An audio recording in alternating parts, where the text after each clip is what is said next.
വിഷയങ്ങളാണെങ്കിലും അല്ലാത്ത വിഷയങ്ങളാണെങ്കിലൊക്കെ നമ്മൾ ശ്രദ്ധിക്കാം. അതുപോലെ മൈലാഞ്ചി നമുക്കൊക്കെ അറിയാമല്ലോ മസ്തരകളൊക്കെ. വിവാഹം കഴിഞ്ഞ ആളുകൾക്കാണ് മൈലാഞ്ചിയുടെ ഒരു സുന്നത്തുള്ളത്, പെണ്ണുങ്ങൾക്ക്. ആണുങ്ങൾക്കല്ല, പെണ്ണുങ്ങൾക്ക്.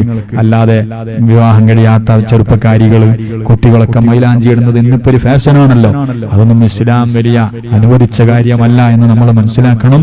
അതുപോലെ തന്നെ മൈലാഞ്ചി ഇടുന്ന സമയത്ത് ചിന്തിക്കണം. ഇപ്പോ കടയിൽ നിന്ന് വാങ്ങുന്ന മൈലാഞ്ചികൾ 99% തൊലി അളകിപ്പോകുന്ന മൈലാഞ്ചിയാണ്. അപ്പൊ എന്താ സംഭവിക്കാന്ന് വെച്ചാൽ നമ്മുടെ നിസ്കാരം പലപ്പോഴും ശരിയാകൂല, ജനാപത്ത് കൂടി ശരിയാകൂല. കല്യാണം കഴിക്കുന്ന പെൺകുട്ടി മൈലാഞ്ചി ഇട്ട് ഒരു ആഴ്ച 2 ആഴ്ച ഒന്നോളം നിസ്കാരം കുളിയൊന്നും ശരിയാവില്ല. അതിന്റെ ഇടയ്ക്ക് മരിച്ചു പോയാല് സുബ്ഹാനല്ലാഹ് മയ്യത്ത് കുളിപ്പിക്കുമ്പോ ആ കുളി വരെ ശരിയാകാതെ വരും. കാരണം വെള്ളം തട്ടൂല. എത്ര വലിയ അപകടമാണ് ഈ മൈലാഞ്ചി. ചിന്തിച്ചു നോക്കുങ്ങള്. മൈലാഞ്ചി പഴയ കാലത്തൊക്കെ വീട്ടില് അതാ മറ്റേ മൈലാഞ്ചി ഇല പറിച്ച് അതിങ്ങനെ അരച്ച് അന്ന് മൈലാഞ്ചി ഇട്ടിരുന്നൊരു കാലം ഉണ്ടായിരുന്നു. പെരുന്നാളാകുമ്പോ അത് വേറെ തന്നെ ഒരു സുഖ.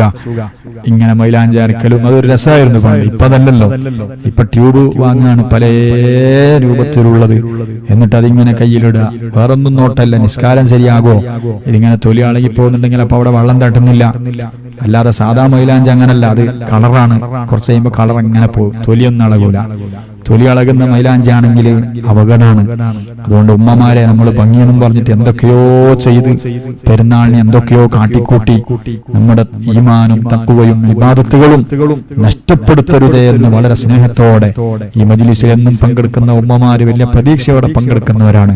അപ്പൊ പെരുന്നാളാകുമ്പോൾ നമ്മളെ അമലുകളൊക്കെ ബാത്തിലായി പോകരുതല്ലോ. അതുകൊണ്ട് ദീനിന്റെ നിയമങ്ങൾ അനുസരിച്ചുകൊണ്ടുള്ള ഭംഗിയും സൗന്ദര്യവും സൗകര്യങ്ങളൊക്കെ നമുക്ക് മതി എന്ന് നമ്മൾ തീരുമാനിക്കാം. ആ ഒരു അച്ചടക്കം എപ്പോഴും നമുക്കുണ്ടാകണം.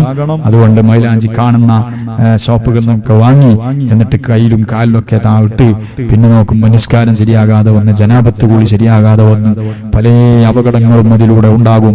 ജനാപത്ത് കൂടി ശരിയായില്ലെങ്കിൽ നിസ്കാരം ശരിയാകൂല, ഉളു ശരിയായില്ലെങ്കിൽ നിസ്കാരം ശരിയാകൂല. അതൊക്കെ അപകടകരമാണ്. നമുക്ക് ഏറ്റവും വലുത് അല്ലാഹുവാണ്, അവന്റെ ദീനാണ്, ഇബാദത്തുകളാണ്. കാരണം നമ്മൾ ജീവിക്കുന്നത് തന്നെ ആഖിറത്തിൽ രക്ഷപ്പെടാനാണ്.